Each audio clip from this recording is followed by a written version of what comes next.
Welcome to Learn Knowledge. This video contains second part of the chapter Electricity from class 10 Physical Science. Let us start our chapter Electricity part 2 class 10. Before proceeding towards the next topics, we must know what is electric field. Electric field, the space or region around a charge where it exerts a force called an electric field. तो electric field एक reason है किसी भी charge particle के चारों ओर जिसके अंदर वो एक फोर्स एक्सर्ट करता है. अगर कोई इलेक्ट्रिक चार्ज उस फील्ड के अंदर आ जाता है तो वो इलेक्ट्रिक चार्ज एक फोर्स एक्सपीरियंस करता है. वो फोर्स रिपल्शन का हो सकता है या फिर अट्रैक्शन का भी हो सकता है. You can see in the figure, the first figure is the electric field due to a positive charge, जहाँ पे वो एक रिपल्सिव फोर्स एक्सर्ट कर रहा है दूसरे पॉजिटिव चार्ज के ऊपर. And in the next figure there is the electric field due to a negative charge, जहाँ पे एक अट्रैक्टिव फोर्स एक्सर्ट हो रहा है किसी और पॉजिटिव चार्ज के ऊपर due to this negative charge. Our next term is electric potential. Electric potential is the amount of work done in bringing a unit positive charge from infinity to a given point in the electric field.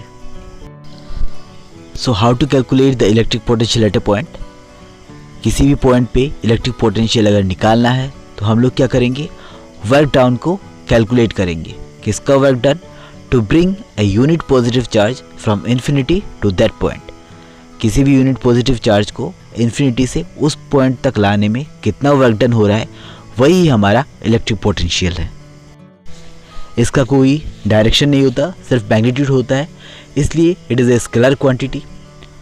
It is represented by V. इसका जो SI unit है वो है joule पर column, that is volt. हम इसको volt के नाम से भी जानते हैं. जूल मतलब कितना वर्क डन हो रहा है, पर कॉलम पर यूनिट चार्ज में कितना वर्क डन हो रहा है, जूल पर कॉलम, उसी को हम कहते हैं वोल्ट. इलेक्ट्रिक पोटेंशियल होता क्या है हम लोगों ने जान लिया. Now it's time to know about potential difference. Electric potential difference between two points in an electric circuit carrying current can be defined as the amount of work done to move a unit charge from one point to another. किसी भी current carrying conductor में अगर हम लोग electric potential difference निकालना चाहते हैं between two points तो वो क्या होगा, वो है work done to bring a unit charge from one point to another point. वही होगा potential difference between the given two points. It is denoted by capital V. इसका फॉर्मूला है work done by charge, that is V equals to W by Q. SI unit of potential difference is volt, same as electric potential. दोनों का जो SI unit है वो same होता है. The electron moves in a wire due to potential difference. Electron move क्यों करता है? पोटेंशियल डिफरेंस के कारण. The potential difference may be produced by chemical reaction occurring in a battery. हम किसी बैटरी के हेल्प से पोटेंशियल डिफरेंस को प्रोड्यूस कर सकते हैं. ये क्वेश्चन आ सकता है, how to create potential difference. हम आंसर दे सकते हैं using a battery.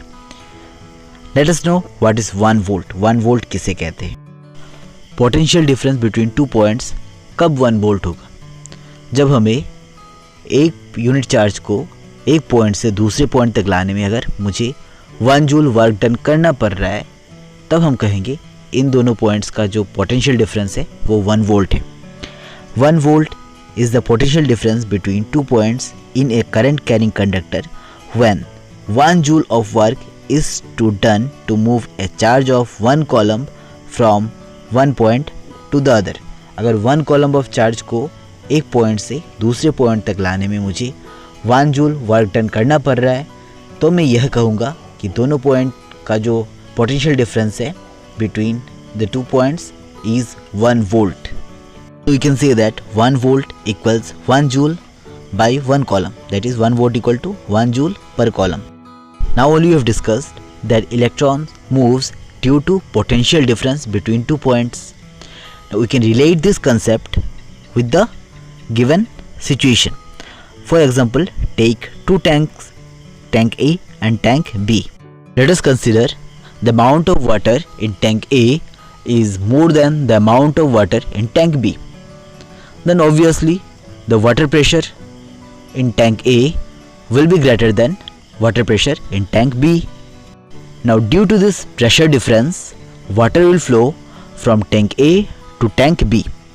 Now similarly, if two points have a potential difference, that means in one point the electric potential is greater than the electric potential of another point, then the electrons will flow from a greater potential area to a lower potential area. So similarly, current will flow if there is a potential difference between two ends of a conductor, otherwise current will not flow. तो जो हमारा electric potential है वो भी एक physical quantity ही है, like electric current. तो अगर फिजिकल क्वांटिटी है तो हमें इसको मेजर करने के लिए एक डिवाइस की ज़रूरत होती है। तो वो डिवाइस है क्या? वो है voltmeter. So voltmeter is a device to measure the electric potential difference between 2 points of the circuit. The voltmeter is always connected in parallel across the points between which the potential difference is to be measured. Voltmeter को हम लोग हमेशा जिस दो point के बीच potential difference measure करना है उन दो पॉइंट के पैरेलल ही उसको कनेक्ट करते हैं। It should have high resistance. इसका जो रेजिस्टेंस होता है वो हाई होना चाहिए। और आइडियल वोल्टमीटर, एक अच्छे वोल्टमीटर को जो रेजिस्टेंस होता है वो इन्फिनिटी होता है। अब ये रेजिस्टेंस क्या है वो हम बाद में जानेंगे। फिलहाल बस जान लीजिए कि एक वोल्टमीटर का रेजिस्टेंस हाई होता है। You can see the voltmeter in your mobile screen. ये एक वोल्टमीटर है जिससे हम किसी भी दो पॉइंट के बीच का जो पोटेंशियल डिफरेंस है उसको मेजर करते हैं। इलेक्ट्रिक कंपोनेंट्स के बारे में आप लोगों ने पढ़ा होगा, उनके सिंबल्स के बारे में भी पढ़ा होगा। फिर भी हम लोग एक रिवीजन दे देते हैं। यहाँ पे कुछ कंपोनेंट्स के नाम लिखे हैं और उनके कॉरस्पॉन्डिंग सिंबल्स भी दिए गए हैं। तो आप लोग एक बार इसको चेक कर लीजिएगा। आज के वीडियो के लिए इतना ही। So thank you for watching, best of luck. और जाने से पहले आज का विचार, do not stop when you are tired, stop when you are done. जब आप थक जाते हैं तब रुकना नहीं है, जब आपका काम खत्म हो जाए तभी आपको रोकना है। यही है सक्सेस का असली मंत्र। So goodbye, have a nice day.